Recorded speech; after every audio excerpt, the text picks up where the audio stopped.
merginoms dažnai kyla klausimas, jeigu nori numesti svorio, ką valgyti prieš arba po sporto. Tai prisimenam bazinius pagrindinius principus, kad mūsų kūno svoris krenta tada, kada mes esame kalorijų deficite.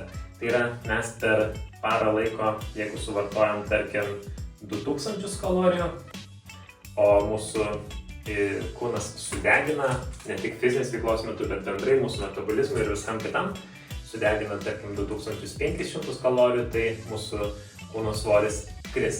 Tai iš vienos pusės šitas atsakymas gali būti labai paprastas, tai yra, jūs galite valgyti visiškai tą patį, ką visada valgote, savo subalansuotą mitybą, ir jūsų kūno svoris puikiausiai kris, jeigu jūs paprasčiausiai suvalgysit mažiau kalorijų, negu jūsų kūnas sudegina. Bet kartais būna situacijų, kada mums reikia pakeisti tą mitybą dėl laiko trūkumo, energijos trūkumo ar panašiai. Tai pabandysim pasižiūrėti tas situacijas ir koksai patiekalas ar užkandis galėtų tikti geriausiai. Be abejo, tai individualu, jūs pasirinksit patys, aš tiesiog pateiksiu kelis variantus. Tarkim, jūs sportuojate ryte, galite jėgos treniruotes atlikti ir tuščių skrandžių, bet tyrimai iš esmės rodo, kad bent jau kažkiek pavalgius mes turime daugiau jėgos ir galime sunkiau sportuoti, kas yra mums naudingiau. Tai be abejo pasižiūrėkit pagal save, jeigu jūs atsikelit ir turite nedaug laiko, nežinau, sportuojate, nusiprausėt 10-15 minučių ir pradedate sportuoti, galbūt tada iš jūsų jums nereikia valgyti. Bet jeigu jūs, nežinau, ar važiuojate į sporto klubą, ar turite ilgesnį laiko tarpą, kažkokius darbus pasidarote ir sportuojate už kokios valandos, pusantros nuo atsikėlimo, tikėtina, kad pilno patiekalo mums ir nesinorės suvalgyti ir tada mes nespėsim jo suvirškinti prieš jėgos treniruotę, todėl mums reiktų kažkokio užkandžio. Tai mes turime pagrindinės maistinės medžiagas, tai yra sveikieji riebalai, baltymai ir angliavandeniai.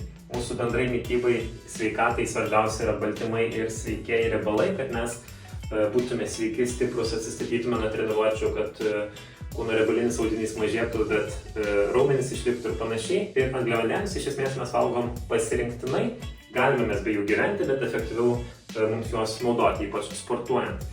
Tai ir mes visada per dieną turim suvalgyti apie 1,5 gramo kūno kilogramui baltymų ir baltymus mes išskirstome kuo plačiau per visą dieną. Jeigu valgom 4 kartus, tai per 4 kartus ir tą visą tiesiog normą savo išskirstom. Tai tarkim 60 kg sverianti moteris valgytų per dieną apie 90 gramų baltymų ir tiesiog tą mes išskirstome 3-4 valgius, kaip mes valgome.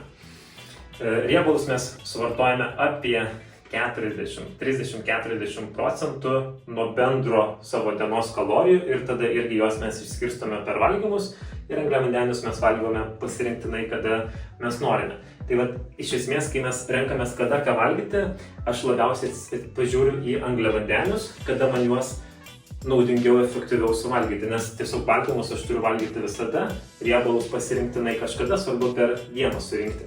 Tai tada mes galvojame daugiau, ypač kai galvojame apie savo treniruotes, tai labiausiai galvojame apie angliavandenius.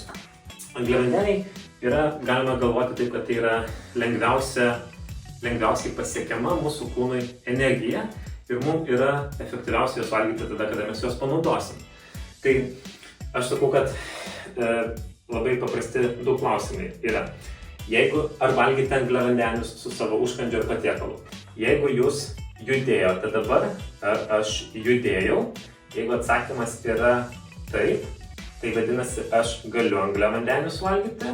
Jeigu atsakymas ne, aš nejudėjau dabar, tada kitas klausimas, ar aš judėsiu dar toliau po valgymo kažkurio metu. Tai jeigu atsakymas yra ne, jeigu aš nejudėjau prieš ir nejudėsiu po maisto, tai man angliavandenių iš esmės nereikia arba jų minimaliai reikia.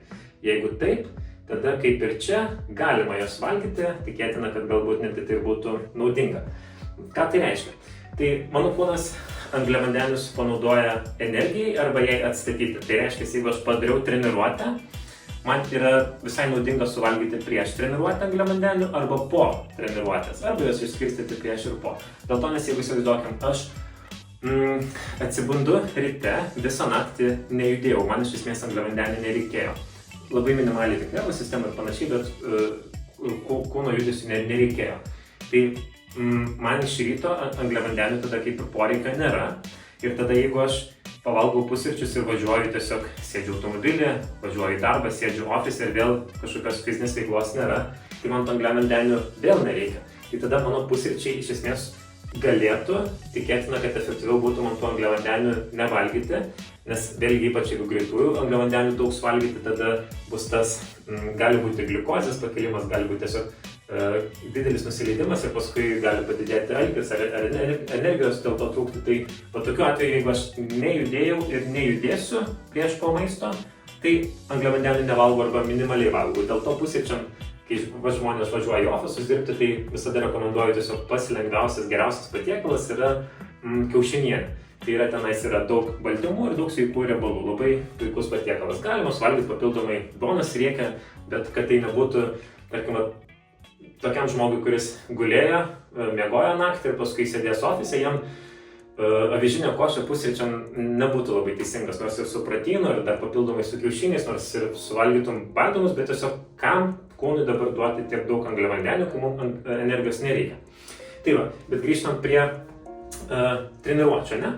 Tai išsiaiškinom, kad angliavandenius mums yra naudinga vartoti prieš arba po fizinio aktyvumo, nes jeigu suvalgau prieš fizinį aktyvumą, tai mano kūnas per tą treniruotę gali panaudoti angliavandenius, arba jeigu aš, tarkim, atsibudau, nevalgiau ir atlikau kažkokį fizinį aktyvumą, treniruotę savo, aš iš savo kūno gliukozę tiesiog sunaudojau glikogeną ir tada aš pavalgau angliavandenių ir atstatau tiesiog tą angliavandenių trūkumą, kurį sunaudojau. Tai va, tai tarkim, einam dabar į praktinius variantus. Jeigu aš atsikeliu ryte ir turiu nedaug laiko, už pusvalandžio valandos sportuosiu ir noriu kažką suvalgyti. Tai gali būti kažkas, kas greitai gana susivirškins. Tai gali būti proteino kokteilis plus, tarkim, pusę banano. Tai aš gausiu greitųjų angliavandenių, man treniruotei padės ir gausiu ten kokius 2-5 gramus baltymų, kas irgi, jeigu moterim reikia ten 900 gramų baltymų surinkti per savo 3 patiekalus, gana sunku tai bus surinkti virš 30 gramų kiekvieną patiekalą, bet jeigu aš ryte sportuoju, išgeriu ryte proteino kokteilį, kokius ten 2-5 bent jau gramus, tada man tos 7-5 per 3 patiekalus jau yra pakankamai lengva surinkti. Tiesiog reikia pasižiūrėti, kad būtų tas baltyminis kažkoks produktas, bet jau nereikia per prievartą labai jo kišti, per daug, kad būtų. Ok, tai va, jeigu ir tas pats galioja, jeigu per pietus sportuoju, tarkim, aš ryte pavalgau kažkokius pusryčius, tada aš dirbu ir tada, nežinau, gal aš dirbu, tarkim, nuo 8 iki 12 dirbu 4 valandas, iš esmės aš esu alkanas ir neturiu galimybės pavalgyti pilno patiekalo ten kokią 10-11 valandą, kada aš jau beveik išalkęs esu, tada aš ten tarp 11-12, kada aš turiu kelias minutės irgi galiu įsiplakti proteino kokteilį, galiu kelis riešutus papildomai suvalgyti, jeigu sportuosiu už valandos pusantros, tada tas proteino kokteilis su bananu gali labai greitai susivirškinti. Tada mums reikia riebalų, kurie stabdo tą maisto suvirškinimą, angliavandenių ypač pasisavina, stabdo tiek ir baltymų, tai mums tada naudinga pridėti kažkiek ir riebalų. Nedaug, bet, nežinau, netgi 5 paprasčiausi riešutai gali padėti išlaikyti ilgesnį tą sotumo jausmą ir tada aš kokią ten 11 ar pusę 12 užkandį savo suvartoju ir tada sau ten 12-12:30 galiu puikiausiai atlikti savo jėgos treniruotę. Tai va, prieš sportą galėtų būti toksai, arba galima iš viso nevalgyti, jeigu anksti ryte sportuojate ir jaučiatės. Mūsų kūnas iš esmės prie visko adaptuojasi, priprantate, jeigu jūs 5 metus sportuosite ryte tuščiu skrandžiu, tikėtina, kad viskas bus gerai, nes jūsų kūnas prie to pripras. Jeigu sportuojat bet kada dienos metu, kada jūs galite tiesiog pasirinkti tą laiką, pakoreguoti, susiplanuoti, tai tada, kaip ir minėjau pradžioj, ką jūs valgysit visiškai nėra skirtumo, jūs tiesiog valgot savo tos 3 ar 4 patiekalus, pasilieka ten 2 valandas tarpą, po 2-3 valandas tarpą priklausomai, ką valgot iki savo treniruotės ir įsideda tą treniruotę bet kur. Naudinga bus tiesiog, kaip ir minėjau, kad arba prieš, arba po treniruotės, kad būtų pas jūs maiste angliavandenių. Tai jeigu aš valgau 3 kartus per dieną, tai kažkiek angliavandenių aš vis tiek suvalgysiu, tai tiesiog aš angliavandenių didesnę dozę dedu ten, kur yra prieš arba po mano fizinio aktyvumo. Ok, kokie dar variantai, jeigu sportuoju vėlai vakare po darbo, galioja lygiai tas pats, jeigu aš turiu laiko ten kokią 5-6 pavalgyti vakarienę stiprią, angliavandeniai, riebalai, baltymai ir sportuoju ten kokią 8-9, kas nėra galbūt idealus atvejis, bet kokiu atveju sportas yra naudinga. Tai jeigu sportuojam vėlai, tada tiesiog kuo anksčiau prieš tą treniruotę, kad pavalgyti pilną savo patiekalą ir tada po treniruotės suvalgyti vėl kažką labai lengvo. Aš nerekomenduočiau visiškai nieko nevalgyti, nes bus labai ilgas tarpas jau po jūsų, ten jeigu 6 valgot, paskui 8-9 sportuojat ir nieko nevalgot ir paskui pusryčiai, tai ten 7-8, tai labai didelis laiko tarpas ir tyrimai irgi rodo, kad naudinga po treniruotės suvalgyti maistinių medžiagų, ypač irgi šiek tiek, kad būtų angliavandenių. Galbūt tik tai po treniruotės aš prieš miegą nebūtinai jau rinkčiausi tą proteino kokteilį ir bananą, kas labai toksai greitas maistas būtų. Galbūt gali būti grūdėta varškė su duonos gabaliuku, gali būti ir su vaisiais, uogom lygiai taip pat. Bet tiesiog jau tada, kadangi tikėtina ir būsiu namie po treniruotės vakare, tai irgi tada proteino kokteilius aš nenaudočiau tada, kada aš galiu valgyti maistą tiesiog. Tai išskyrus tada, kada man reikia greitai suvirškinti, nes proteino kokteilis daug greičiau susivirškins negu kokia grūdėta varškė ar panašiai. Bet aš tada vakare galbūt rinkčiausi, atsakau, kokį ar varškė su uogom, cinamonu, šiek tiek kažkokių angliavandenių, ar tai uogos, ar nedidelis vaisius ir panašiai. Bet tokie patiekalai, kurie lengvai susivirškins, bet bus ir maistinių medžiagų, aliejaus susipilti alyvuogių ant duonos ar kažkokius tenais, nežinau, kepamės kažkokias daržovės prie sumuštinio, sumuštiniu su vištiena, ten gali būti ir panašiai. Nedidelė norma, bet tiesiog, kad po treniruotės gaunu tą savo 25 gramų baltymų arba tiek, kiek trūksta po visos dienos, kad surinkčiau visą normą ir truputis angliavandenių.